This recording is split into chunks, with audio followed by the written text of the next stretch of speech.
Hello guys and welcome back to Erik's Road. Diana pushed her from the archway and walked toward us, making the boys step closer to me in a protective circle. Diana laughed. My. What has the world come to? A group of demons protecting a human girl? I'll tell you right now, she's not that pretty. And from what I can tell, she's still a virgin. My face grew red in complete anger and embarrassment. How dare she? Oh, hell no. I stepped up, gently pushing the boys away to face with Diana. I was fierce and she was about to feel my wrath. You were in my house. You are an intruder. You have no power here. And watch this Diana now completely proves me wrong. Oh, really? Do I have to remind you of the power I have, dear? With a snap of her fingers, my mind suddenly locked up and I fell blank. I could see the world around me, but I lost control of my body. The boys quickly reformed around me with James gripping onto Diana's wrist in anger. You will leave this instant. Or what? You'll kill me? I completely dare you to. Let me do it. I could use the workout.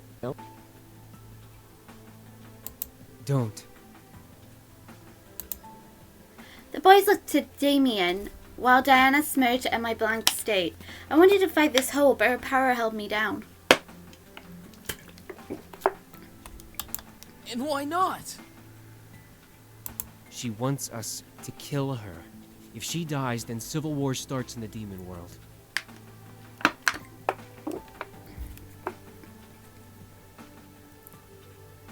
You know the fact that he just said no, civil war breaks out in the demon world? I thought civil war had already broken out in the demon world because the heirs weren't there. So they couldn't come to like a mutual understanding. Though technically nobody wants to give the king that power anyway. Very good. She stopped patronizing him. What happens in the demon world doesn't concern us anymore. We live here now. The demons will come to the human world and hunt us down before attacking each other. The demons will come to the human world, all because of her. Sneaky bitch. With another snap of her fingers, Diana released me from her hold, almost buckling to my knees. Well, will you all change your minds? I assure you, it's for the greater good. I expected the boys to say no. What I heard was complete silence. None of the boys replied to Diana, which made me both nervous and fearful as to why. Diana leaned her head back a bit, surprised for a different reason. No. Well, I see.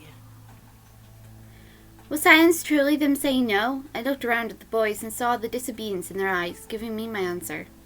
I felt my heart flutter, especially when my eyes landed on Erik. He kept close to me, glaring daggers into Diana. He was clearly adamant on his choice. I don't know what, but I was incredibly happy to know he wanted to stay. Diana sighed and pressed her finger into her temple, rubbing it gently. Either all of you are playing a very convincing hard-to-get game, or you all must be out of your minds. Diana then looked to me, locking her gaze with mine as if to read me.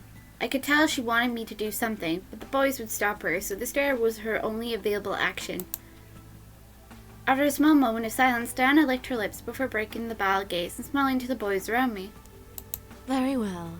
I guess I'll take my leave now. What? Her leave? Was she serious? The boys around me straightened up and grew confused looks on their faces as Diana stepped back and away from us, with a small bow flaunting her cleavage.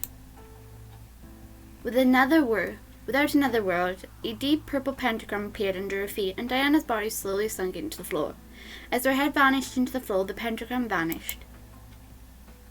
At once, the boys relaxed and slowly began to return to their spots at the table, each in deep thought. She'll be back, but she won't kill us. She needs us alive. Whatever. We'll just keep saying no. She can't force us to come back. She can't do anything but annoy us. Eventually she'll give up. That's the hope anyway.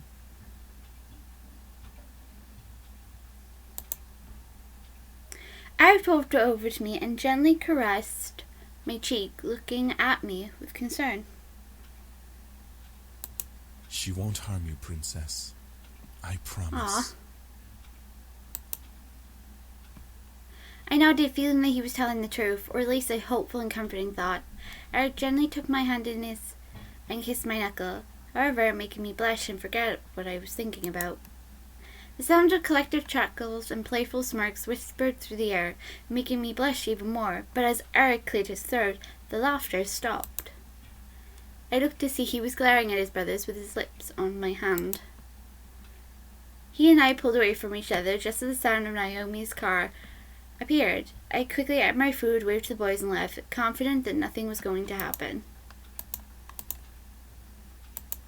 Never say that nothing will happen before the day is over. I avoided talking about the ride back home yesterday, saying that the ride was a one-time thing. I'll be riding with you guys from now on, to and from school. The girls seemed very happy. We entered the school, quickly gathered our things from our lockers, and headed to class. There was no events to our surprise. History wasn't exactly fun, but our teacher was great.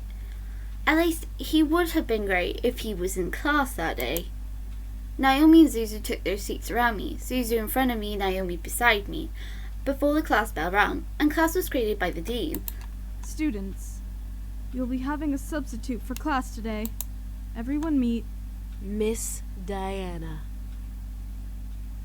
My heart stopped. At the door with the dean was Diana, looking over at the students and smirking as her eyes landed on me.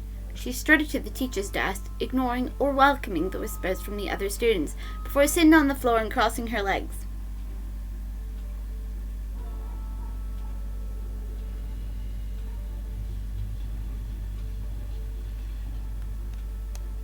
Thank you, Dean. You can go now. With a wave of Diana's hand, the dean left the classroom, closed the door, and left the area. Diana smiled at us, making my stomach turn. What was she going to do? So, history. History, history, history. Such a silly thing, isn't it? I mean, what do we care about the past? We're in the present. The rest of the class, including Naomi and Suzu, hesitantly nodded in agreement. Unsure about this new teacher, but willing to listen Present more. is so full of wonderful things. While the labors of the past are the reason we have many things, it is our chance and privilege to utilize what has been given to us. Her charm was infection, and the entire class was starting to eat out of her hand. I pressed my lips together as I listened further. I had no choice. What's even funnier about human beings is that some of the bits of history we hear as either made up or completely biased to one side. It's like a story you read as a child. You hear of the princess and the prince, and they live happily ever after. But what about the family she left behind? What of her friends?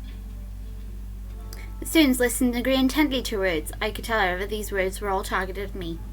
The original story of the Little Mermaid, a perfect example of biased opinion.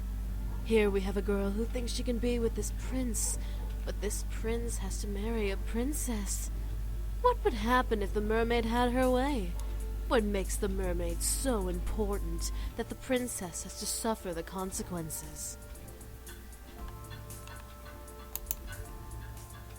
I kept my mouth shut. There was no way I was going to let her get to me. Despite her being the teacher, I was just going to ignore her. She went back to talking. Diana looked at me and expected me to speak, but I merely stared at her. I didn't need to fight to win. It's still something to think about, however, as we think of this story.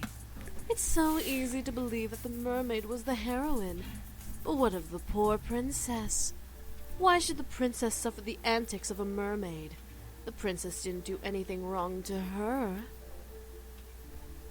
More nonsense. She wasn't even a real teacher, yet here she was telling us about a story about the Little Mermaid. She's not even Hans Christian Andersen.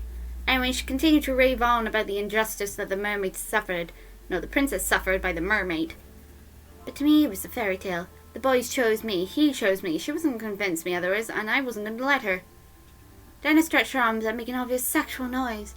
I rolled my eyes with the class. Well, the boys liked it. Well, that's enough about fairy tales. After all, the Little Mermaid was fated to lose her prince in the original story anyway. It was for the better, though. The kingdoms, I'm sure, flourished, and the prince and princess lived happily ever after. I wonder how many arguments went about in their relationship. You know, the fact that they don't love each other. But hey, what do I know? I could tell she was trying to pull me to speak more and more. I knew she was wrong, but I wasn't intimidated enough to fall for her words. I said just watch and observe the remainder of the class. And no one spoke as she spouted nonsense. Diana then stopped talking and looked at the clock on the wall. Why was she looking at the time? She suddenly leaned against the blackboard and smiled to us. I became worried. You know what? School isn't important. Everyone, go ahead and head home. Take the week off. Many thought it was a dream come true. Others knew better. Before anyone could protest her, Diana pressed a finger to her lips and counted down her fingers in the air. 3, 2, 1.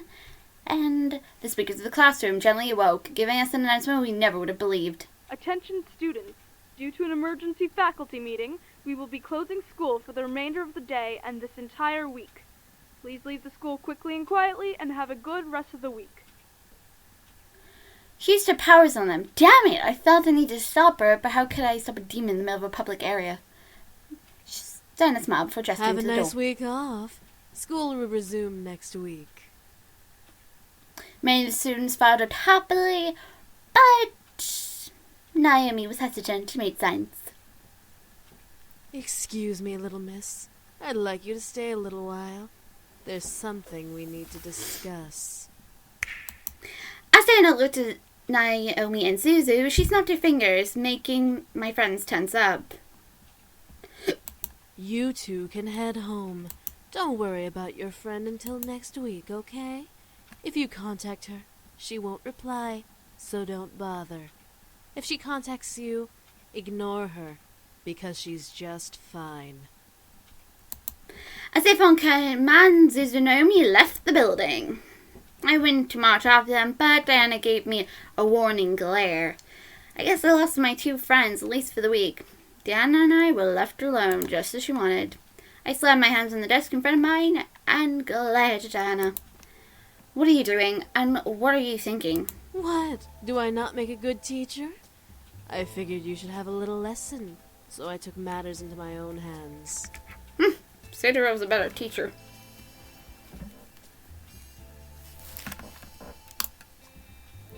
What were you trying to do won't work. You really think so, dear? And what makes you so sure about that? What makes me so sure? Why was I confident? Were the boys worthless? My thoughts began to fill with doubt. All the uncertainties about this whole ordeal began to cloud my mind. If the boys were found out, they'd be held to pay any more than one way. And I mentioned their father is, let's not go talking about their father. Anyway, what would she do?